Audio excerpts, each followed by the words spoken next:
Yo, what's going on, guys? It's your boy Fresh and Smooth Boxing TV. Y'all know what it is, the hottest boxing podcast in Las Vegas, Nevada. Um, I'm just here this morning. I just wanted to double back on the IBF, Terrance Crawford, Jaron Ennis saga. I feel like I didn't really touch on it enough yesterday. So this is one for the people that want to get more in tune with it and learn more information about it. So Terrance Crawford was the undisputed welterweight world champion of the world. He formerly had a WBO belt that he took from Jeff Horn, and Earl Spence had beat three champions to get his belts. He got the IBF from Kell Brook, the WBC from what's his name, Sean Porter, and the WBA from everybody knows eye socket. He broke his eye socket.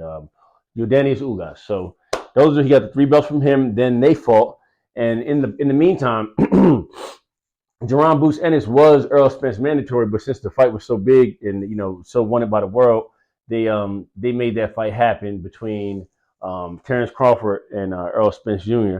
And we all seen what happened there. Earl Spence, he took his first loss of his career in devastating fashion.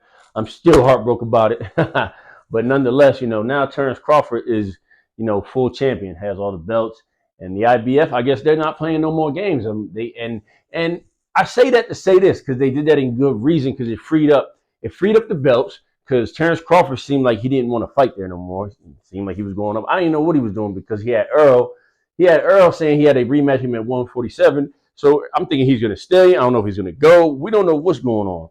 So boom, that happens. Now we're here now.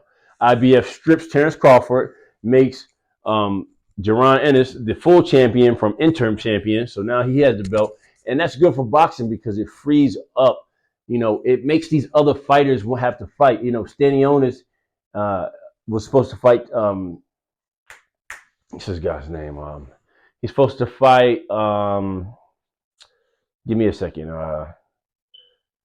These guys' names are all over the place. Anyway, Stanionis is supposed to fight. Damn, it's slipping my mind. Keith Thurman. Excuse me, guys. So Stanionis is supposed to fight Keith Thurman. I guess. And then the winner of that, I believe they can get in there with Boots Ennis because he has the belt now. Because we don't know what the other three belts is going on right now. Terrance Crawford is champion, but sorry to get caught up on that last one, guys. Throwing all these names around. But Keith Thurman, one time, bow. Anyways, yeah, I still think he's a great fighter, but I mean, I think Stanionis could take care of him just because he's a good body attacker. He has a good body attack, and we all know Keith Thurman is susceptible. He can't take good body shots. Is what I'm trying to say. You know what I mean? The body work is not really good for him.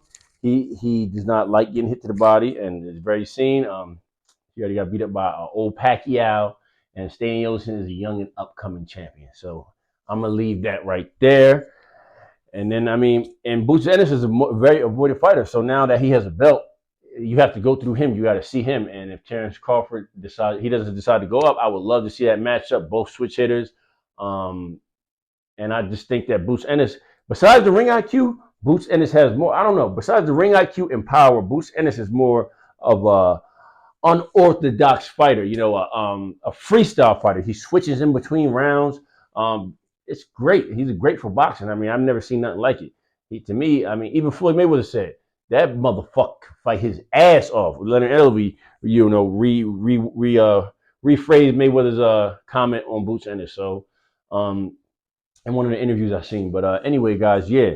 So that's what we got going on. Boots now, it cannot be avoided, and he's still going to be avoided because he's a problem. You heard? He's a problem, and they don't want no sauce for him because he's very, unorthodox, and he's hard to, he's hard to train for. Who are you going to get to spar? What sparring partners are you going to get besides the Crawford to match his style? And yeah, so Stanionis, Thurman, boom. They will have to bang it out. The winner can get a shot at Boots Ennis because he is the champ now, and I don't want to hear none of that email champ. Terrance Crawford could have took the fight. Boom, we moving on. So now with the new wave of guys coming up in the welterweight division, we should get some good work in there, you know what I mean? And then let that clear out, and we'll see who the best of that is, because we are coming up with a new era of fighters, guys. I believe Crawford will go up to 154, rematch Earl. And they did take the belt from him because him and Earl, and I don't, that's the thing, I don't know why they took the belts because him and Earl were in negotiations and for the rematch because they have a signed contract. You just can't go fight anybody else. So I think that was a bad move on the IBF. So forgive me if I'm all over the place, guys, but I believe that was a bad move.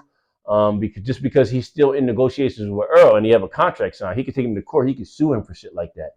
So with that being said, y'all, I don't know what was up with that. I'll have to look into that more. If you guys know anything about it, you can drop in the comments and let me know. But yeah, with that being said, what do you guys think that Bud Crawford is going to do? I think he's going to go up to 454. They will get that rematch in. I don't know if it's going to be any different. The outcome, I mean, I hope it is because that was tough to watch.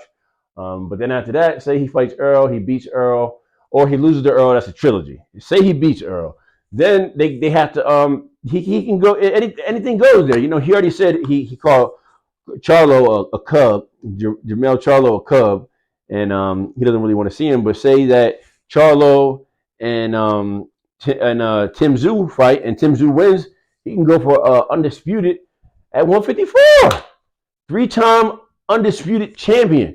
I mean, forget the Canelo thing. We don't want to see the Canelo sweepstakes, man. Canelo need to fight Benavidez, but yeah, guys, that's just my take on it. I believe that the IBF was wrong for stripping him just because he's still in negotiations with Earl, but that does free up the division and all these young guys, Stanionis, and you know, we got an older Keith Thurman in the mix. Let them guys bang it out and see what's going on over there. I mean, let that clear out, see who the champ is. Maybe we can get a undisputed 154 versus 147 versus 154 at a catch weight, 151 or something like that. You know what I mean? Something fair. I don't know, guys. It's a lot going on, but I just wanted to break it down more because yesterday was just a breaking news thing. If I see something and I want to address it, I'm gonna talk about it. But now I gave you guys a full breakdown. And I'm just waiting to see what happened, guys. If you made it this far, hit that like, subscribe button. Fresh and Smooth Boxing TV. We here to stay. It's your boy Fresh. Top of the morning to y'all. Everybody have a great day. Your boy Fresh is out. Bow!